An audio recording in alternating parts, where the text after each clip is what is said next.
Liberalisation में next financial sector reforms, financial sector reforms में क्या था, क्या क्या कवर होता है फाइनेंशियल सेक्टर में? फाइनेंशियल इंस्टीट्यूशंस हैं like commercial banks, investment bank, stock exchange operations and foreign exchange market. The financial sector in India is controlled by the central bank, Reserve Bank of India. RBI is known as the apex, supreme body, as it occupies the topmost position in the monetary and banking system of the country. RBI decides, क्या क्या करती है? RBI decides the amount of money that the banks can keep with themselves. तो कुछ एक का example दे रहे हैं. SLR कहते हैं इसे, the part of the deposit which the banks have to keep with themselves. CRR होता था part of the deposits which the commercial banks have to keep with RBI. तो ये भी RBI डिसाइड करती है. और क्या डिसाइड करती है? Rates, repo rate, bank rate, reverse repo rate and nature of lending to the various sectors. जो भी है RBI काफी सारे डिसीजन लेती है for the commercial banks. But पहले तो बहुत ही ज्यादा होता था, अभी तो बहुत कम है उनका role as compared to what it was earlier. आप हैरान हो जाएंगे कि पहले कितनी ज्यादा रिस्ट्रिक्शन होती थी RBI की. तो क्या रिफॉर्म्स आई अभी पता चल जाएगा आपको. Number 1, change, most important, change in the role of RBI. The role of RBI was reduced from regulator to facilitator. पहले वो रेगुलेटर था. आप कमर्शियल बैंक हो, आपके सारे rate of interest RBI decide करेगा कि आप होम लोन किस रेट पे देंगे, आप बिजनेस लोन किस रेट पे देंगे, आप FD पे कितना इंटरेस्ट देंगे. सारे रेट ऑफ इंटरेस्ट RBI आपको इशू करके देता था और आपको उस रेट पे ही काम करना पड़ता था. तो रेगुलेटर हो गया, कह रहे यार हमें अपना काम करने दो, हमें कंज्यूमर्स बढ़ाने दो, हमें उनको FD पे ज्यादा इंटरेस्ट देने दो, तभी वो हमारे पास पैसे डिपॉजिट करेंगे. तो अब हर बैंक अपने हिसाब से देता है, तभी सबका रेट अलग अलग होता है किसी सेम प्रोडक्ट का ही. कोई FD का रेट ज्यादा दे रहा है, कोई सीनियर सिटीजन स्कीम निकाल देता है, कोई फीमेल्स की अलग स्कीम निकाल देता है, कुछ भी हो जाता है. बट उनको ऑटोनॉमी दी, उनको फ्रीडम दिया कि आप अपने हिसाब से बिजनेस करें. हम वॉच कर रहे हैं बट हम क्या है, अब फैसिलिटेटर, रेगुलेटर में. The role of RBI was reduced from regulator to facilitator in the financial sector. As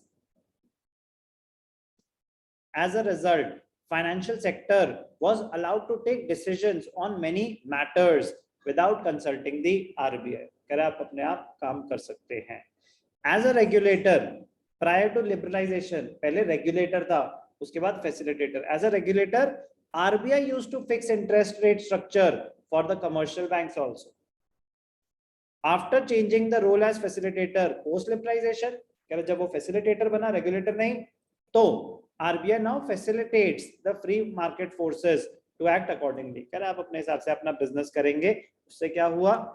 Greater autonomy has been ensured for the financial institutions for their functioning. उसी की वजह से ही प्राइवेट सेक्टर बैंक्स यहाँ पे आने शुरू हुए कि अपने हिसाब से काम करने देंगे हमें. और private sector includes Indian private banks and foreign private banks. तो ग्रो ही तभी हुआ था न्यू इकोनॉमिक पॉलिसी के बाद, ग्रो हुआ था क्योंकि लिबरलाइजेशन हुई थी. तो यह आया ना रिफॉर्म्स में. Origin of private banks. The reform policies led to establishment of the private sector banks, Indian as well as foreign. For example, Indian banks like ICICI, foreign banks like HSBC increased the competition and benefited the consumers through their lower interest rate loans की बात हो रही है, and higher FD rates offer करते थे. Services तो उनकी वैसे टॉप क्लास होती थी फॉरेन बैंक्स की. तो प्राइवेट बैंक्स ओरिजिनेट ही इन फाइनेंशियल सेक्टर रिफॉर्म्स के बाद हुए. ग्रोथ तब हुई proper. Increase in limit of foreign investment की लिमिट्स बढ़ा दी गई. The limit of foreign investment in banks was raised to around 74%. FIIs, foreign institutional investors such as merchant bankers, mutual funds, pension funds were now allowed to invest in Indian financial markets. Indian stock market में पिछले एक साल में तो change हुआ है scenario, but उससे पहले more than 60% of the money FIIs की लगी हुई थी.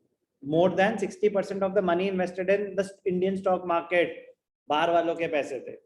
मोर देन 2 साल पहले, 2 साल भी कह रहा हूँ, 1 साल पहले, पिछले 7-8 महीने में, पिछले 1 साल में रादर FIIs विड्रॉ करते जा रहे हैं और डोमेस्टिक इन्वेस्टर्स डालते जा रहे हैं, डालते जा रहे हैं। तो जब वो विड्रॉ कर रहे हैं, डोमेस्टिक इन्वेस्टर्स डाले जा रहे हैं, तो अब FIIs की डोमिनेंस उतनी नहीं रही जितनी पहले थी।